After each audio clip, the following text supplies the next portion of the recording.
Bonjour, aujourd'hui module 19, séance 3, donc on continue à avancer. Alors, les activités ritualisées, nous allons faire un peu de géométrie pour aujourd'hui.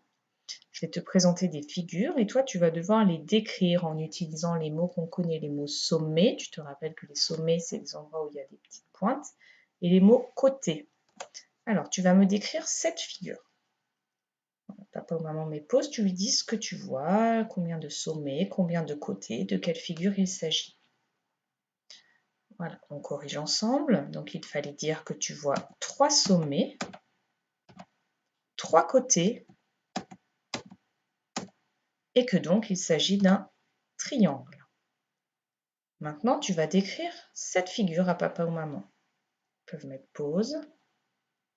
Et on corrige ensemble. Il fallait donc dire ici que tu vois 4 sommets, 4 côtés, qui sont de la même longueur. Les 4 côtés sont pareils, ils sont égaux, on dit. Et donc, il s'agit d'un carré. Maintenant, tu vas décrire cette figure. Oui, sur cette figure, il n'y a pas de sommet, il y a un seul côté qui fait tout le tour.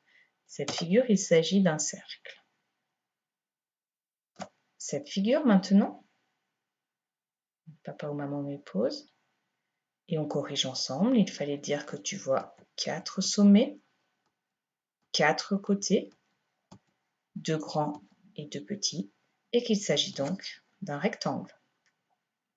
Et pour finir, tu vas décrire cette figure. On corrige ensemble, mets pause si tu n'avais pas terminé. Il fallait dire que tu vois 1, 2, 3, 4, 5 sommets et 1, 2, 3, 4, 5 côtés. Cette figure, elle s'appelle un pentagone, mais tu n'es pas obligé de connaître ce nom. Par contre, tu dois savoir compter les sommets et les côtés. Bien, un petit défi pour toi maintenant, dans un cahier avec des carreaux. Tu vas devoir colorier des cases pour faire un carré qui a au moins 5 petits carreaux jaunes. Attention, au moins 5 carreaux jaunes, ça peut être plus, mais ça doit faire un carré. Et ensuite, tu vas colorier des carreaux pour faire un rectangle qui a au moins 6 carreaux bleus. Alors, je te laisse réfléchir. Papa ou maman met pause le temps qu'il faut. Et maintenant que tu as terminé, nous allons corriger ensemble. Donc, pour faire un carré, il y a 4 côtés pareils. Donc, je peux commencer en mettant 3 carreaux jaunes. Là, ça fait un rectangle, donc je vais rajouter encore 3 carreaux jaunes en dessous. Ça fait toujours un rectangle. Je vais rajouter encore 3 carreaux jaunes et là, j'ai bien fait un carré. Ce carré il contient 9 carreaux jaunes. On m'avait demandé au moins 5. C'est bon, c'est respecté. Tu pouvais en faire plein d'autres. Et papa ou maman te dira si c'était juste. Pour le rectangle, je commence en faisant 3 carreaux bleus. Ah, mais on m'a demandé au moins 6 carreaux bleus, donc je vais rajouter encore 3 carreaux bleus. Ça forme un rectangle, j'ai 6 carreaux bleus, j'ai répondu à la consigne. Passons à la suite, un peu de calcul mental.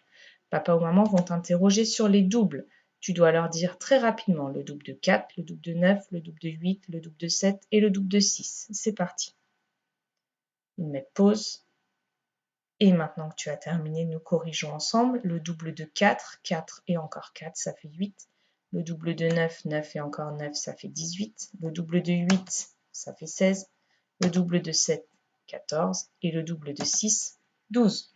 Je te conseille de relire dans le cahier bleu la leçon sur les doubles pour bien les enregistrer. Au niveau des apprentissages, essaye d'avancer et de terminer le fichier Horodator sur la lecture de l'heure. Et pour ceux qui ont terminé, eh bien, papa ou maman peuvent s'amuser à vous faire lire l'heure sur une horloge. Attention, les objectifs du CP, c'est de savoir lire l'heure pile quand la grande aiguille est tout en haut. Ça fait 0, 0. Et la demi-heure quand la grande aiguille est sur le 6. Voilà, travaillez bien et à demain.